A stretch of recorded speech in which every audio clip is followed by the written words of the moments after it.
Every productivity guru tells you to wake up at dawn, meditate for an hour, journal your gratitude, exercise, read philosophy, and drink celery juice before most people even open their eyes. That's complete garbage, and it's the reason most morning routines fail within a week. I'm about to show you a morning routine that works whether you wake up at 6 in the morning or noon, whether you have kids screaming or a quiet apartment, whether you're a morning person or you hate mornings with every fiber of your being. The secret isn't when you wake up, it's what you do in the first hour after you wake up. Let me tell you why every morning routine you've tried has failed. It's not because you lack discipline or motivation, it's because they're designed by people who don't live in the real world. These routines assume you have perfect conditions, no interruptions, unlimited time, endless energy, and the luxury of controlling every variable in your environment. That's not reality for most people. Real people have kids who need breakfast, bosses who schedule early meetings, partners with different schedules, commutes that vary, and bodies that don't always cooperate with arbitrary wake-up times. The traditional morning routine is like a recipe that only works in a professional kitchen, with perfect ingredients and unlimited prep time. But you're cooking in a regular kitchen with whatever's in your fridge and 10 minutes before everyone gets hungry. Here's what actually matters: consistency of actions, not consistency of timing. The power isn't in doing things at specific times, it's in doing the right things in the right order, regardless of when that sequence begins. Instead of focusing on wake-up times or specific activities, I'm going to give you a framework based on energy management and psychological momentum. This routine has 3 phases: activation, intention, and momentum. Each phase takes just a few minutes, but together they set up your entire day for success. Phase 1.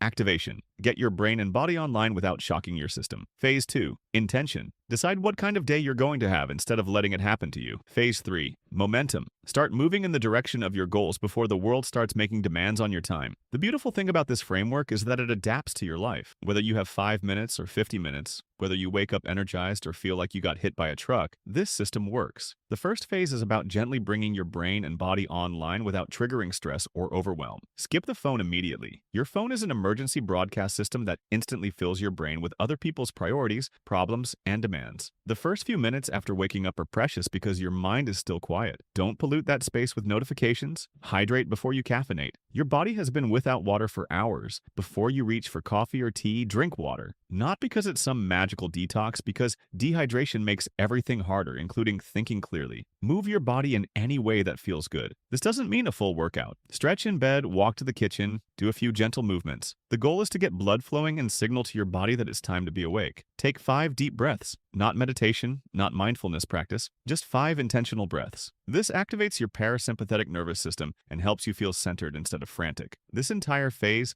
takes less than 5 minutes and works whether you're rushing out the door or have all morning free. The second phase is about deciding what kind of day you want to have, instead of just reacting to whatever happens. Ask yourself 3 questions. What's one thing I want to accomplish today that would make me feel proud? What's one way I want to show up for the people in my life today? What's one thing I'm looking forward to today? That's it. Not elaborate goal setting or complex planning. Just 3 simple questions that orient your mind toward possibility instead of problems. Write down your answers, not in a fancy journal with perfect handwriting, on your phone, on a napkin, on the back of an envelope. The act of writing activates different parts of your brain and makes intentions more likely to become actions. Visualize your day going well. Spend 30 seconds imagining yourself handling challenges with ease, accomplishing your priority, and feeling good about your day. This isn't wishful thinking, it's mental rehearsal that primes your brain for success. This phase takes less than 3 minutes, but transforms your day from something that happens to you into something you actively create. The third phase is about taking one small action towards something that matters to you. Do one thing that moves you forward, not a huge task that requires hours of focus. One small action that represents progress towards something you care about. Send one important email. Write one paragraph of something you're working on. Research one thing you've been curious about. Practice one skill for a few minutes. Make one phone call you've been avoiding. The key is choosing something that belongs to you, not responding to other people's requests or putting out fires. Something that represents your goals, your growth, your future. Make it ridiculously small. The goal isn't to accomplish something huge, it's to start your day by proving to yourself that you have agency and can make progress on what matters to you. This forward momentum is psychologically powerful because it establishes you as someone who takes action instead of just reacts to circumstances. This routine works because it's based on how your brain and body actually function, not on arbitrary rules about optimal morning times. It works with your natural rhythms. Whether you're naturally alert in the morning or need time to wake up, this framework adapts adapts to your energy level and available time. It's flexible enough for real life. Sick kid, terrible night's sleep, unexpected emergency. You can still do a shortened version that maintains the psychological benefits. It focuses on internal state, not external conditions. You can't always control your schedule, but you can control how you begin your day mentally and emotionally. It builds momentum instead of exhaustion. Traditional routines often leave you feeling depleted before your day even begins. This routine energizes you by creating early wins and forward progress. Most importantly, it's sustainable because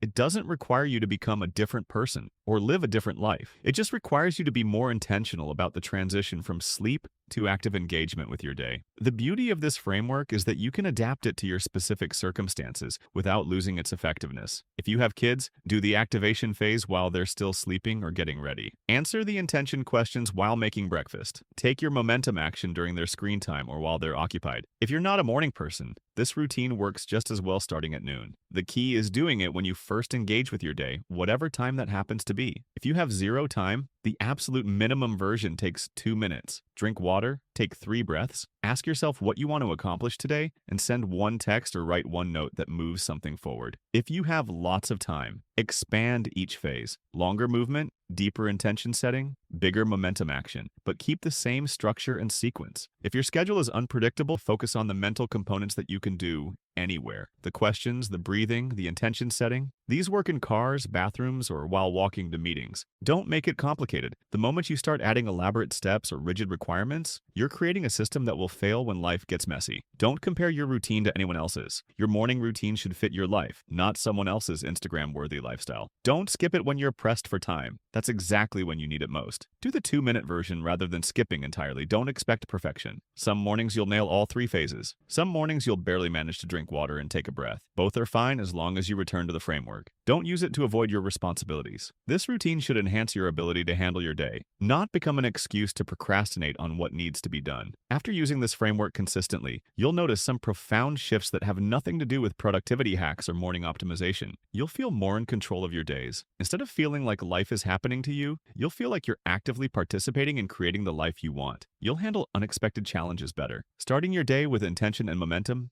builds psychological resilience that helps you adapt when things don't go according to plan. You'll stop dreading mornings. Even if you're not naturally a morning person, you'll begin to appreciate the quiet potential of beginning each day deliberately. You'll trust yourself more. Consistently following through on small commitments to yourself builds confidence in your ability to follow through on bigger goals. You'll waste less time on activities that don't serve you. You naturally become more selective about how you spend your energy. Most importantly, you'll stop waiting for perfect conditions to begin living intentionally. Every day becomes an opportunity to move toward the life you actually want instead of just getting through the life you currently have. Tomorrow morning, try this exact sequence. First, when you wake up, don't touch your phone. Drink some water, move your body gently, and take 5 deep breaths. Second, ask yourself the 3 questions and write down quick answers. What do I want to accomplish? How do I want to show up? What am I looking forward to? Third, do one small thing that belongs to you and move something forward in your life. That's it. Do this sequence for 1 week and notice how it affects your days, not your productivity metrics or your achievement levels, how it affects your sense of control, intention, and momentum. If it works for you, keep it. If something doesn't fit,